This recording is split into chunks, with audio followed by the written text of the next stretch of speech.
I miss being rich, guys. Those were the good days. When I graduated UCLA, I had been broke a long time. I got a job at Facebook. I don't think we're really supposed to talk about it, but I got a $75,000 signing bonus, and then was getting paid. Like, I was getting paid there. I did that for a year and a half.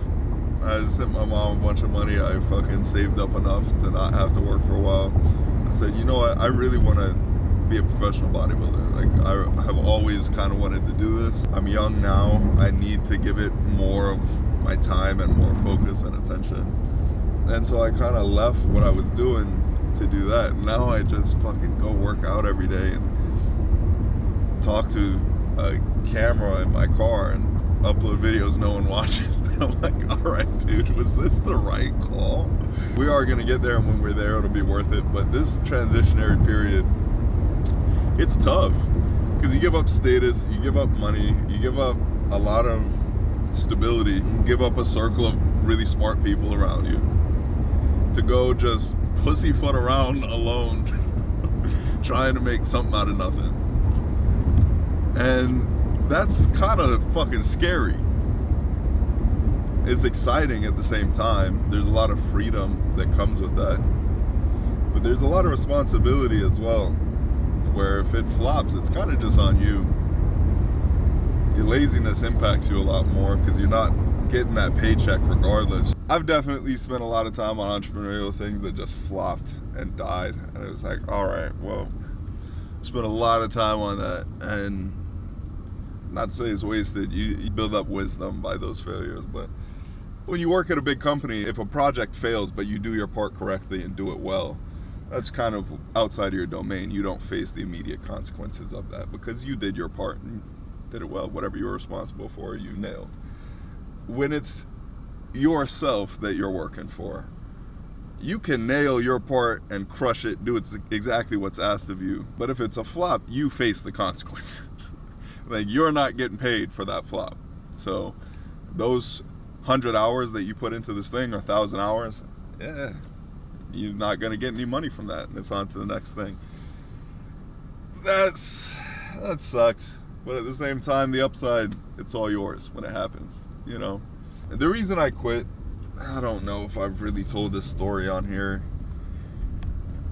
My dad passed away a year and some change ago. So it's like the 23rd, 24th now. He passed on the 19th of last year. So it's been about a year. And I kind of knew he was going before he passed. Like, there was enough of a heads up. He had a brain tumor and then some other stuff that kind of spiraled down.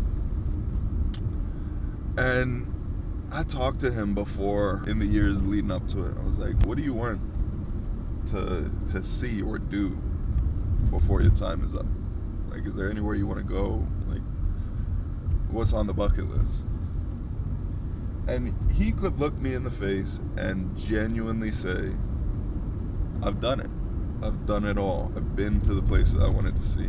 And that's something I really respected with him when he was passing, is that he really has lived a life on his terms. Where my dad never made much money. I don't think he ever passed $30,000 in a year.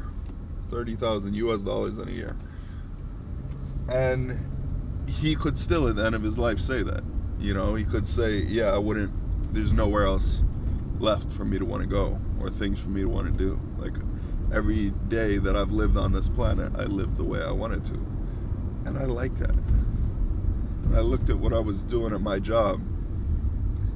I said, can I say that for myself? And will I be able to say that for myself in 10 years or 20 years or 30 years? The way that I'm living right now. And I couldn't answer yes.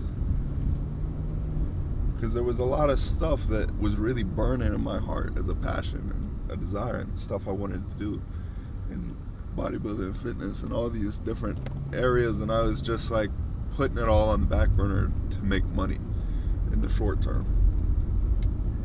And I kind of looked at the way I was living life and said, you know what, let me take some time off work and figure things out. And that's a pretty privileged position to be in, to be able to just say, I want to not work for a while or work on something else, and be able to walk away from your job. And I recognize that. I'm grateful for being in that position. I did work really hard to set myself up for that. Like, I would not have been in that position had I not fucking worked my ass off in college to get the job I got and saved up all my money and all that. But the sequence of events that led me to the position I was in, a lot of those are just luck, or having the right people in your life, or, you know. In taking the last year to work on my own stuff, I have found some of that peace and happiness that I always saw in him, where it's like, yeah, you might not be making the most money, and you might not be having the most success on paper, but you are doing what you love every day, and that fills you with a fulfillment that it's really hard to get from anything else. You know, you can't really buy it. And I think you can definitely have both, and I will have both. But if I had stayed at Meta, I would probably have about $300,000 to $400,000 more than I have right now in the last year, which that could be tough to think about.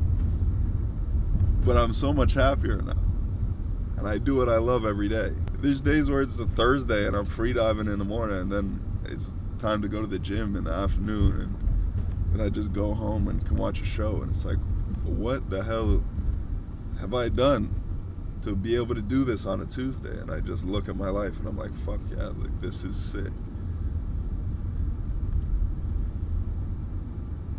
There's pros and cons to every way of life. That's just some thoughts on the way mine is now. Let's get this shoulder workout.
What's up? That's fun. Because I'm like, you know, whenever the weight's heavy and Yeah. I went to go put this one back and I like flew into a guy and I was like, oh god, I'm sorry. And he didn't see it. And I can tell something happened though. because he like chuckled pretty good.